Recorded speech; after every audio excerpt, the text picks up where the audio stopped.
Ya. Ini adalah yang ketiga, nanti ibadah sore yang terakhir. Ya, hari ini tema yang saya sampaikan ini sambung menyambung Bapak Ibu Saudara ya. Karena ini udah bulan Februari akhir ya. Tema di bulan Februari ini adalah keluarga. Jadi khotbah saya itu sebenarnya berkaitan satu dengan yang lain ya. Anda mesti ikutin, Anda bisa lihat di YouTube Bali Nusra Timor Leste ya. Karena khotbahnya itu berseri. Pagi saya bicara tentang wanita yang cakap ya. Saya bicara kepada wanitanya dulu, lalu setelah itu ibadah 2 saya bicara tentang pria yang bertanggung jawab. Saya agak guyon sama para bapak-bapak dan para pria. Tolong nanti saya kalau turun dari mimbar jangan dirajam dengan batu ya. Saya sendiri ketika saya berdoa bergumul, saya bilang sama Pastor Sam, ini oke ya saya menyampaikan firman Tuhan tentang, biasanya kan saya khotbah tentang wanita. Tapi hari yang kedua saya sangat tergerak bicara tentang Adam. Karena ada banyak hal pria-pria, gambaran apa yang terjadi Adam pada waktu itu, yang di kejadian itu. Lalu Pastor Sam berkata, kamu hamba Tuhan, sampaikan apa yang ada di hati Tuhan, yang Tuhan suruhkan kepadamu. Oke, saya bicara. Jadi pria yang bertanggung jawab, lalu sore ini saya bicara tentang warisan anak cucu. Ya, suami istri menikah, ada anak, ada cucu nanti di kemudian hari. Lalu malamnya nanti menghadapi problema dalam rumah tangga. Nggak bisa dipungkiri, dalam rumah tangga ada problema. Lah, ini kan enggak relevan. Saya masih single. Entah Anda single pria atau single wanita belum menikah maksudnya, lebih baik mencegah daripada mengobati. Anda perlu dengar firman Tuhan. Ini firman Tuhan enggak ada yang kembali dengan sia-sia. Setiap benih firman Tuhan yang disampaikan selalu menjadi bekal buat kita di kemudian hari, dan benih itu akan berbicara dalam kehidupan kita sesuai dengan waktunya Tuhan. Sepakat dengan saya, katakan amin ya. Buka sama-sama saya, ayatnya enggak banyak, cuma satu ayat di dalam 2 Timotius 1 ayat yang ke-5. 2 Timotius 1 ayat yang ke-5. Nah, coba kita lihat di 2 Timotius 1 ayat 1-2 dulu. Dari Paulus, Rasul Kristus Yesus, oleh kehendak Allah untuk memberitakan janji tentang hidup dalam Kristus Yesus. Kepada Timotius, anakku yang kekasih. Kasih karunia, rahmat dan damai sejahtera dari Allah Bapa dan Kristus Yesus Tuhan kita menyertai kamu. Ayat 3, aku mengucap syukur kepada Allah yang kulayani dengan hati nurani yang murni seperti yang dilakukan nenek moyangku. Dan selalu aku mengingat engkau dalam permohonanku baik siang maupun malam. Ini Paulus ya ngomong kepada Timotius. Paulus adalah seorang rasul yang dipakai Tuhan secara luar biasa. Beliau ini bukan seorang full timer, tetapi beliau ini adalah orang yang pekerja, pengusaha tenda, tapi hatinya diberikan untuk melayani Tuhan dan pekerjaannya. Dia punya anak rohani namanya Timotius. Dikatakan ini bukan anak jasmaninya ya, bukan. Timotius adalah anak rohaninya Paulus. Lihat ayat yang keempat, dan apabila aku terkenang akan air matamu yang kau curahkan, aku ingin melihat engkau kembali supaya penuhlah kesukaanku.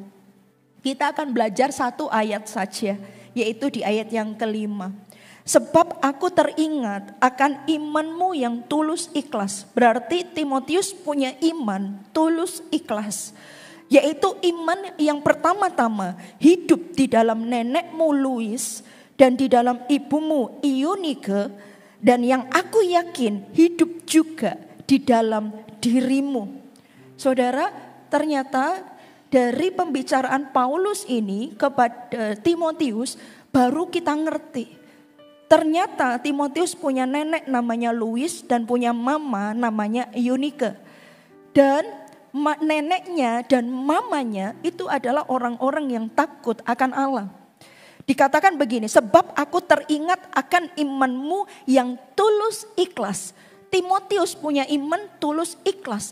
Tapi melalui pembicaraan Paulus ini, surat Paulus ini kepada Timotius, kita tahu bahwa ternyata iman tulus ikhlas yang dimiliki oleh Timotius itu datangnya dari neneknya Lois dan dari mamanya Ionika. Papanya nggak disebut. Karena menurut disinyalir, karena tidak disebut itulah, kita tahu bahwa papanya si Timotius ini adalah orang Yunani, Bapak Ibu Saudara ya.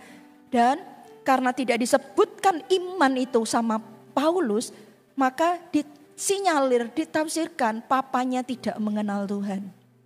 Saya mau beritahu dulu, seorang Paulus, rasul yang demikian luar biasa dipakai Tuhan, pemakaian Tuhan atas kehidupan Rasul Paulus tidak main-main. Rasul Paulus punya anak rohani. Siapa namanya? Timotius. Dan perjalanan pelayanan Timotius juga luar biasa. Pemakaian Tuhan atas Timotius luar biasa. Menurut tafsiran, Timotius ketika berumur 16 tahun, Bapak Ibu Saudara, sudah menggembalakan ribuan jemaat. Bahkan kalau nggak salah, itu 60.000 jemaat. Seorang Timotius masih muda, 16 tahun. 16 tahun itu, usianya orang ini yang dianggap dewasa aja masih belum sampai ya. Katanya sih kalau pria 21, kalau wanita 18 itu kan katanya. Ini masih umur 16 menurut tafsiran sudah menggembalakan puluhan ribu jemaat. Dipakai Tuhan sangat luar biasa. Nah saudara, kita belajar dari ini. Warisan anak cucu. Apa yang kita bisa berikan kepada anak cucu kita? Ternyata saudara, tidak masalah Anda tidak punya uang, Anda tidak punya warisan berupa materi, Anda tidak punya rumah yang bisa Anda wariskan kepada anakmu bahkan cucumu mungkin, atau pekerjaan yang Anda bisa wariskan. Kalau kita misal ngomong-ngomong sama jemaat, lalu jemaat ini anaknya udah remaja dan segala macam, mereka kan sudah mulai bingung mau cari jurusan apa, mau kuliah, nanti mau kerja apa dan segala macam. Kami selalu, tidak selalu ya, ada kadang hikmat Tuhan yang berbeda. Tetapi kami ngobrol dengan jemaat yang sudah punya anak remaja ini, kita bilang jangan terlalu jauh dari apa yang sudah dilakukan oleh orang tuanya. Karena orang tuanya sudah segitu, sudah sampai di titik itu, berarti butuh perjuangan. Kalau kita sudah punya anak, tidak perlu anak kita berjuang dari awal, tapi tinggal diwariskan saja. Contoh misalnya pekerjaan, punya pekerjaan, wariskan kepada anak-anak kita gitu ya. Anak zaman now mana mau, dari awal, dari sedini mungkin sudah mulai diarahkan. Karena nanti usaha Anda akan jauh lebih berkembang di tangan mereka. Mereka jauh lebih kreatif. Jauh lebih pemikirannya sudah jauh, teknologinya udah ini gitu ya. Tinggal dikombin aja. Saudara, gampang kalau punya warisan, mungkin punya pekerjaan, punya rumah, punya materi yang bisa diwariskan. Tapi ada kabar baik loh saudara. Sekalipun kita tidak punya materi, mungkin kita tidak punya pekerjaan yang bisa diwariskan. Kita mungkin sampai titik ini masih ikut orang, saudara. Ada warisan yang jauh lebih berharga dari itu semua. Karena saudara, Timotius menjadi tanda kutip seorang anak muda yang berhasil. Itu tidak disebutkan dia dapat apa modalnya, tidak. Tapi dia cuma disebutkan, aku teringat akan imanmu yang tulus ikhlas. Yang kau peroleh dari nenekmu Lois dan dari ibumu Ionika. Jadi ada warisan yang kita bisa berikan kepada anak cucu kita. Di luar dari materi dan pekerjaan yang malah ini yang paling berharga. Yaitu ini saudara, seperti yang dilakukan oleh Lois dan Ionika ini. Apa yang kita pelajari dari kisah ini saudara? Yang pertama, warisan apa yang kita bisa berikan kepada anak cucu kita? Yang pertama, wariskanlah takut akan Tuhan. Ini jauh lebih bernilai dari apapun juga. Susah payah tidak menambahinya. Berkat Tuhanlah yang menjadikan kaya. Berarti bukan dengan kata lain kita tidak perlu bekerja. Oh tidak, bekerjalah. Tetapi jangan pernah lupa dari semua usaha yang kita lakukan dan kerjakan. Ada Tuhan di dalamnya. Kalau Tuhan gak bukain pintu, kalau Tuhan tidak menganugerahkan kepada kita, kalau kita tidak dipanggil di sana, tidak akan terjadi apa-apa. tidak akan terjadi apa-apa. Seperti Anda sedang mengusahakan tanah besi dan atap tembaga. Ketika Anda cangkul-cangkul, Anda sudah berkeringat demikian bersusah payah, tapi tidak menghasilkan apa-apa. Sama seperti ketika Anda atapnya menjadi atap tembaga, seperti kayak tidak ada berkat dari surga. Saudara, wariskanlah takut akan Tuhan. Luar biasa loh ini, saudara. Warus gini. Jadi kabar baiknya bagi kita adalah tidak peduli apapun latar belakang keluargamu. Ini seorang Timotius punya papa tidak kenal Tuhan. Disinyalir loh ya Bapak Ibu. Saya akan ngomong disinyalir karena papanya adalah orang Yunani. Nah, ibunya adalah seorang Yahudi. Tidak disebutkan di sini. Aku teringat akan imanmu yang tulus ikhlas yang ada pada nenekmu Luis dan kepada di mamamu Eunike. Jadi tidak disebutkan, jadi disinyalir tidak kenal Tuhan. Dalam kehidupan rumah tangga, anak laki-laki itu selalu lihat patron itu papa. Kalau anak perempuan itu selalu lihat patron itu mamanya. Suatu ketika ada seorang anak muda, bukan anak muda, dia sudah menikah. Anaknya masih 1 gitu ya. Sekarang anaknya udah 3, anaknya 1 dan anaknya waktu itu masih kecil. Masih mungkin berapa bulan. Suatu ketika ikut retreat, saya retreat pemuda waktu itu. Saya sedang mengadakan retreat pemuda. Waktu itu saya masih gembala yang ada di Sidoarjo.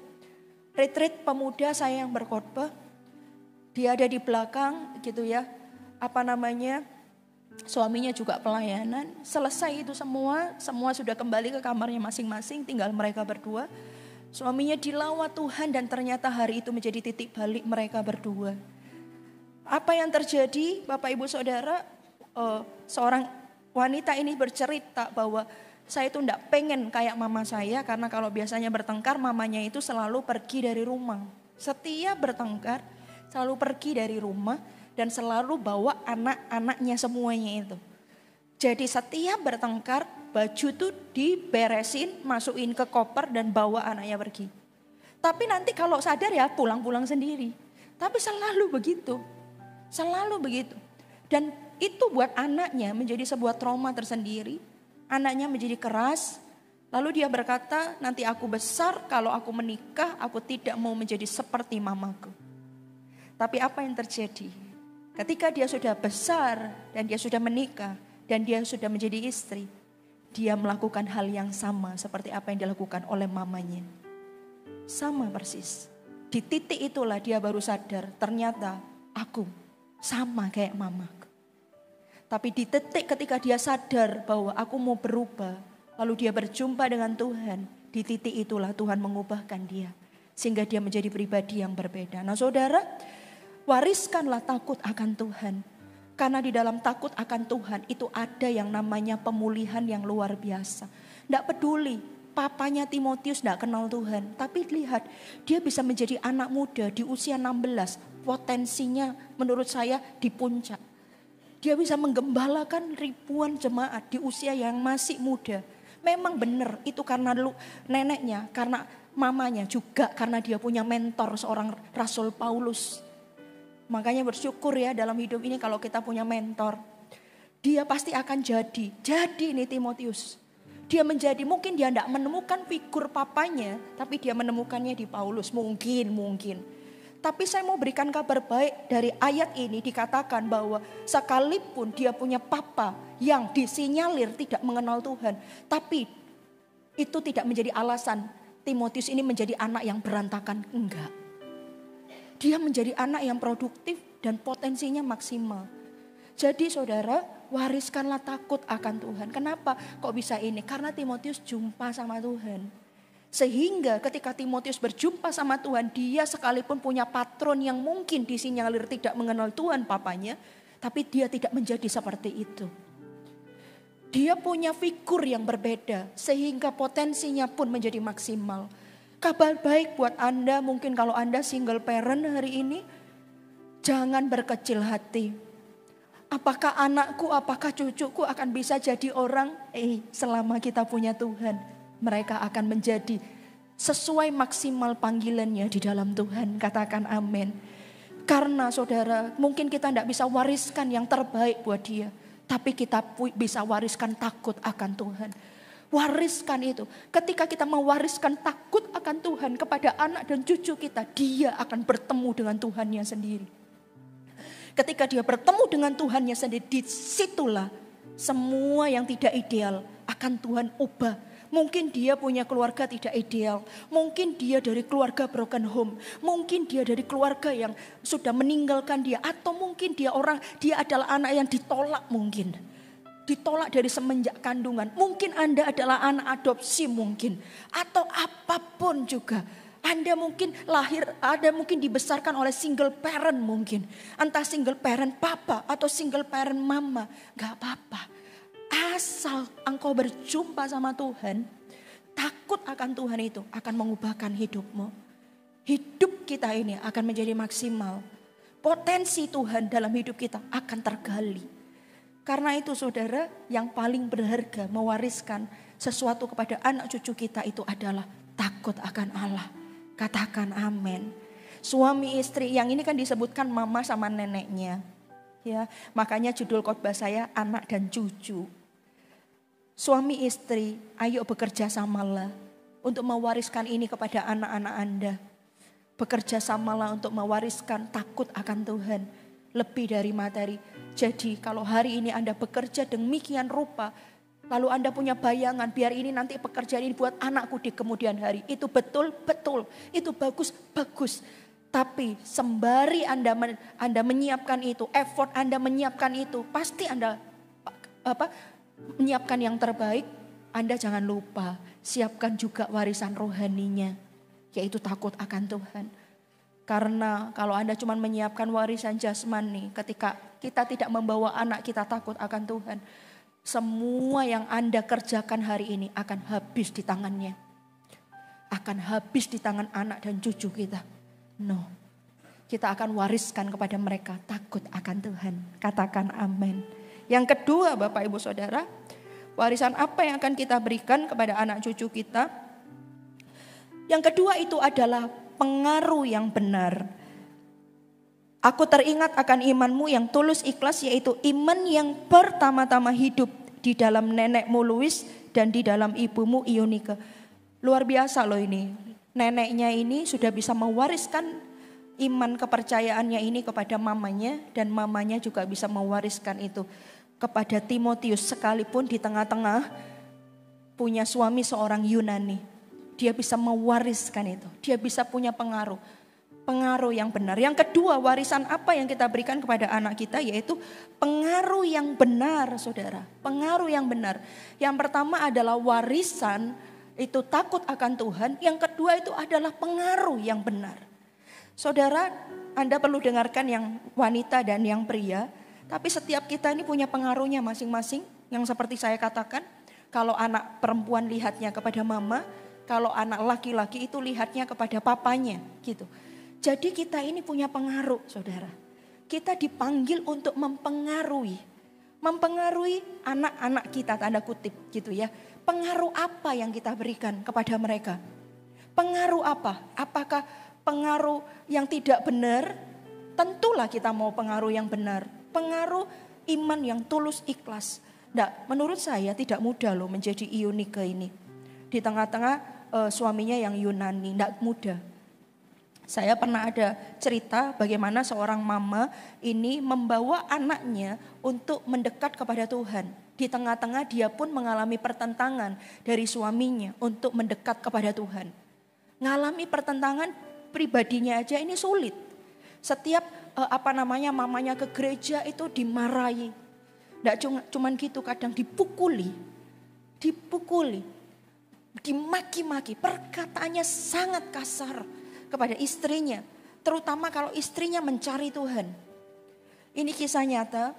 Jadi dimaki-maki, bahkan tidak sedikit dipukul. Seorang istri ini dipukul karena istrinya ini mencari Tuhan.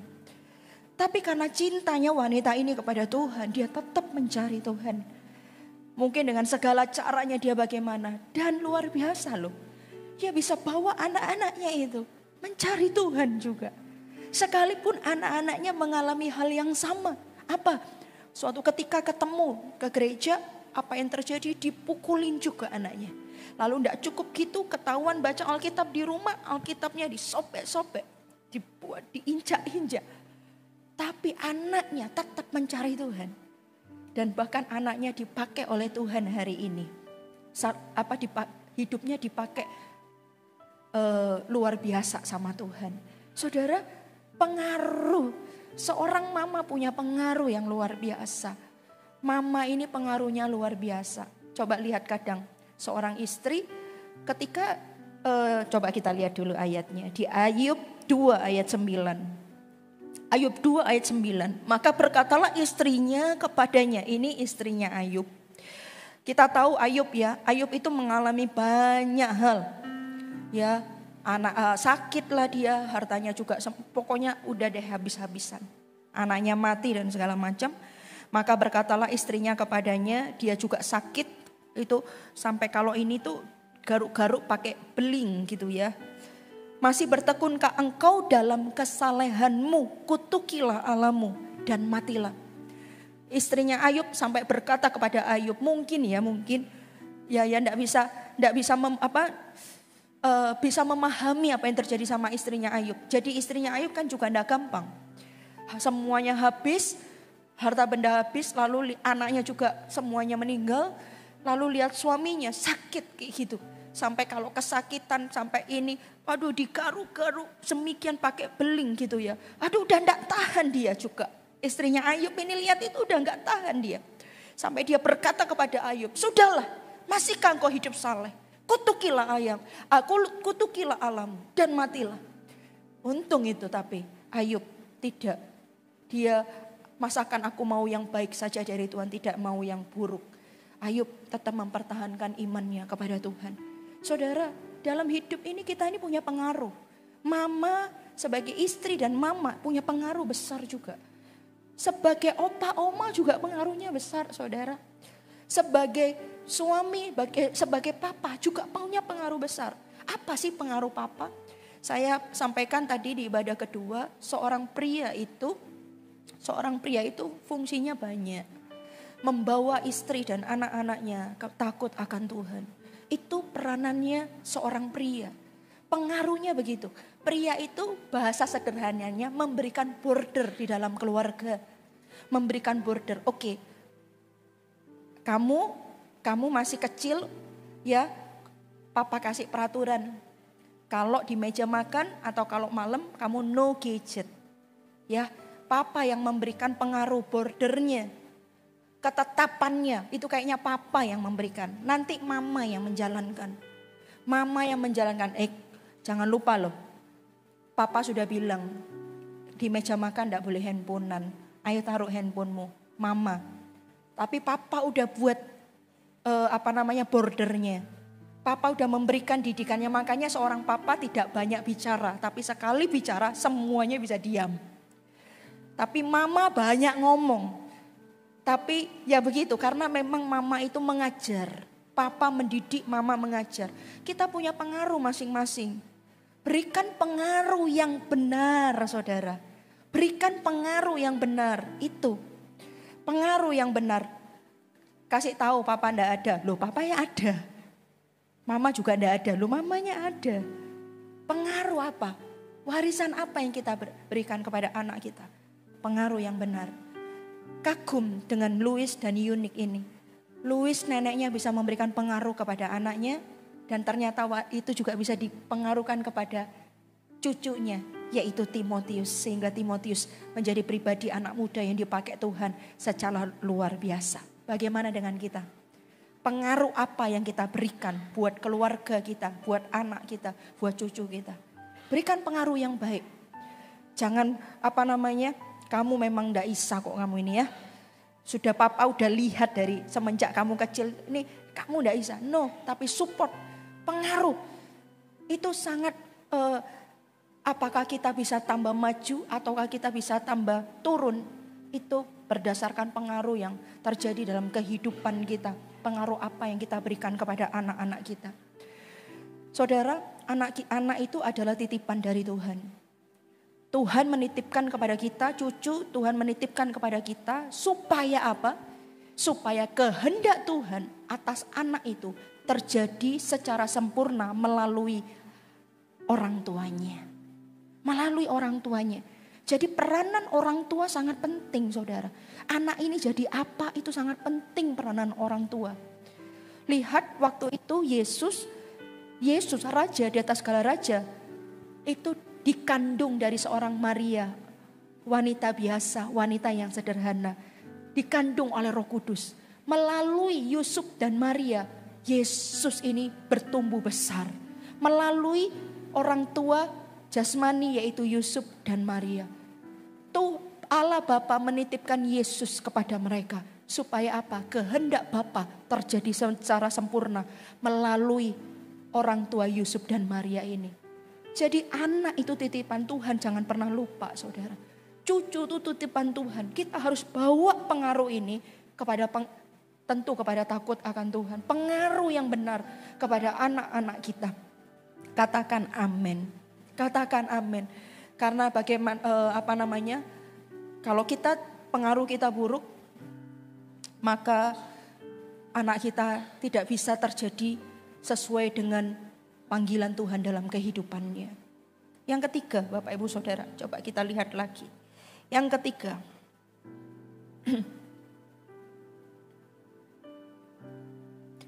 apa yang kita pelajari dari warisan anak cucu ini? Yang ketiga adalah teladan iman.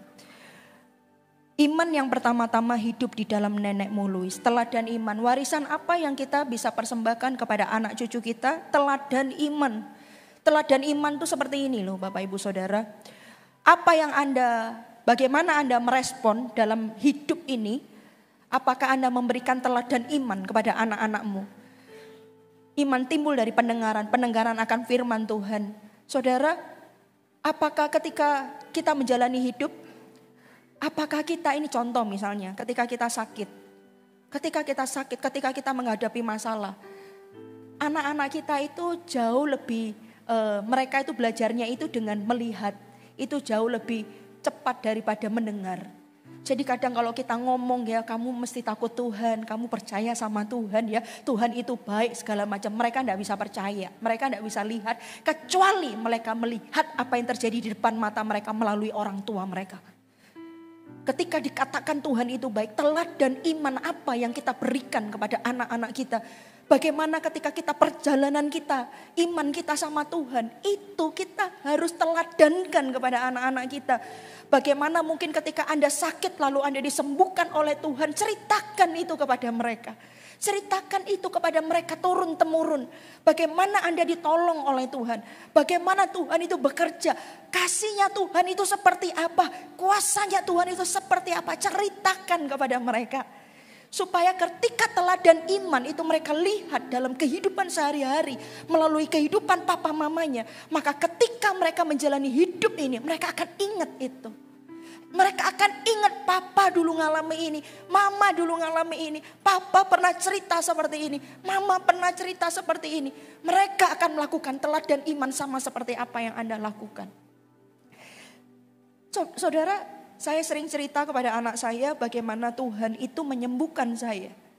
Saya juga sering cerita kepada Kenneth Owen Sam bagaimana Tuhan juga menyembuhkan dia. Saya ceritakan apa yang terjadi waktu itu, waktu kamu kecil, kamu step, kamu sudah berhenti nafas, ya itu mama panik, papa juga panik. Lalu ingat mama waktu itu di UGD, berlutut di UGD itu, dokternya banyak, saya ceritakan. Dokternya banyak waktu itu kok, saya manggil Owen itu Koko ya kok, kamu tuh sudah diem, biru, tubuhmu yang kecil itu. Diem kamu udah biru dingin. Dokternya, susternya banyak mengerubungi kamu. Kamu dikasih alkohol apa enggak tahu itu diapain. Mama sama papa, kita cuma bisa diem. Sampai dokternya bilang ini sudah berhenti nafas anaknya. Itu titik itu mama doa kok di UGD itu. Saya ceritakan sama waktu kalau saya saksi khotbah itu. Saya ceritakan mama berlutut. Saya ceritakan kondisinya kayak apa.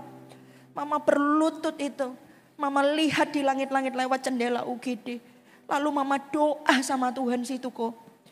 Tuhan, kalau Tuhan kasih kesempatan, Samuel Lani bisa pelihara Owen. Kasih kesempatan sekali lagi.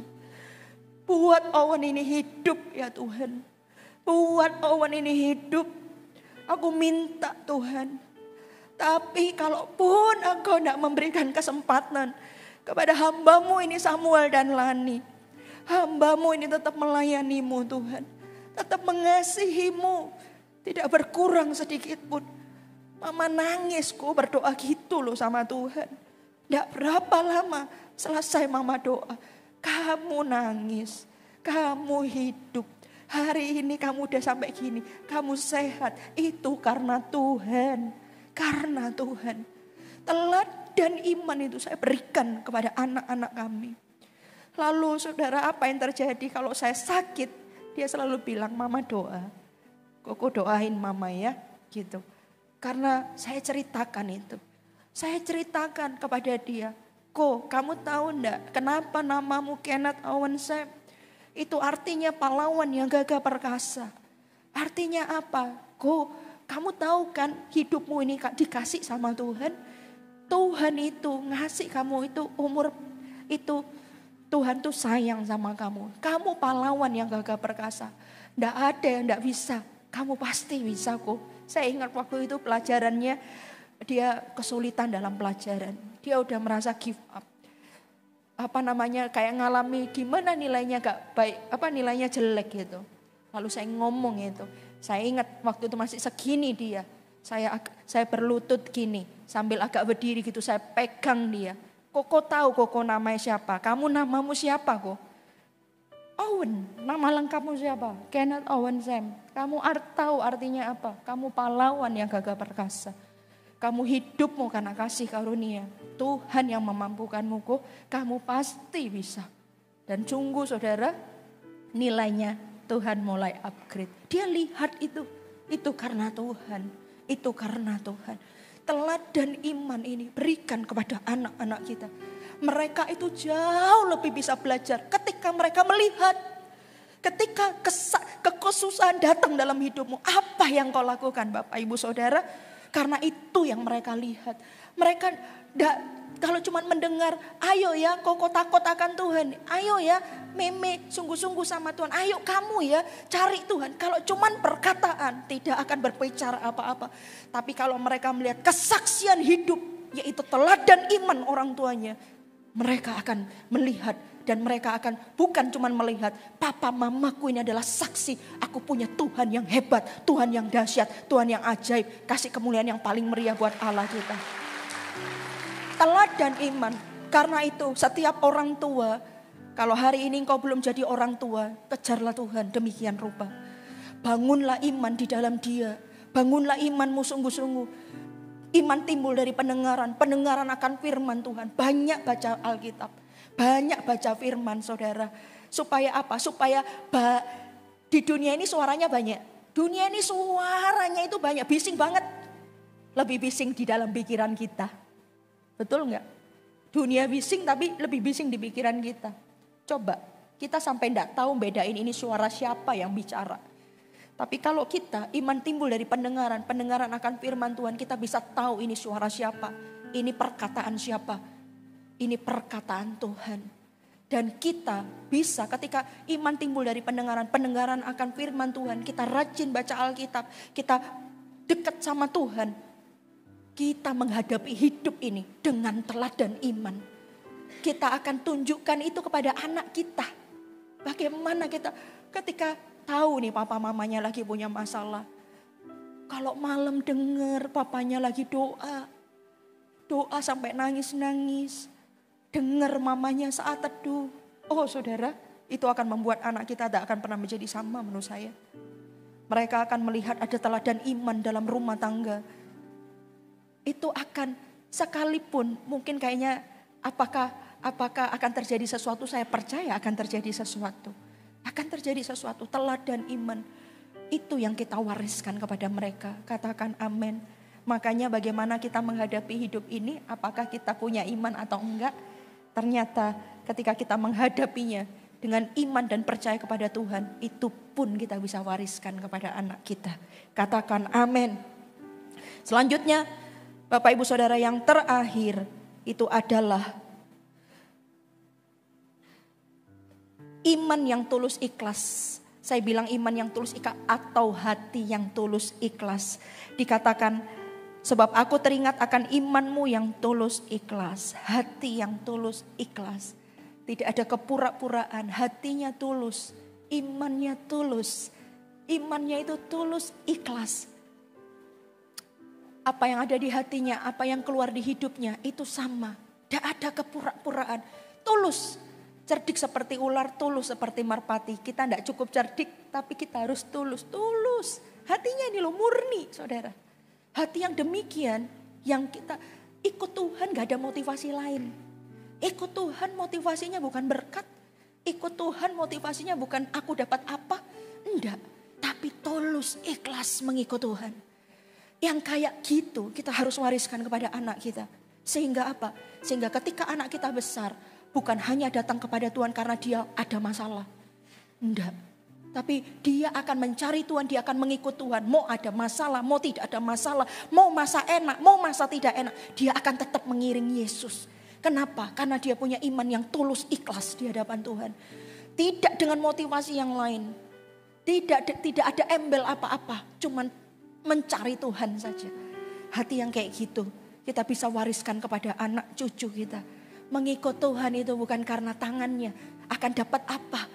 Kamu itu nanti ikut Tuhan, kamu nanti akan diberkati. Enggak, bukan itu yang kita kejar. Anda meneladankan kepada anak-anak Anda, ikut Tuhan. Mau Anda diberkati, Anda tidak diberkati, Anda iring Tuhan. Anda mau enak atau tidak enak, Anda tetap mengiring Tuhan, tetap melayani Tuhan. Itu sekalipun anak kita tuh mungkin kayaknya lari-lari. Anak kita ketika beranjak sudah mulai teenager, kayaknya gak ngerti apa-apa. Dia tahu loh Bapak Ibu Saudara. Dia mengerti. Dia itu pengamat yang baik. Dan dia adalah peniru yang sangat baik. Ketika dia lihat orang tuanya mengiring Tuhan Yesus dengan hati yang tulus murni, tulus ikhlas, dia pun tahu. Dan dia akan meneladankan itu dalam kehidupannya. Oh papa kalau punya masalah baru cari Tuhan. Tapi kalau tidak ada masalah kok lupa. Bahkan lupa doa. Bahkan oh kok ini. Mereka ngerti. Karena itu apa yang kita wariskan. Tulus ikhlas. Tidak ada motivasi lain. Tulus ikhlas hanya mencari Tuhan. Dan memberi yang terbaik buat Tuhan. Katakan amin. Mari saya undang semua bangkit berdiri. Haleluya.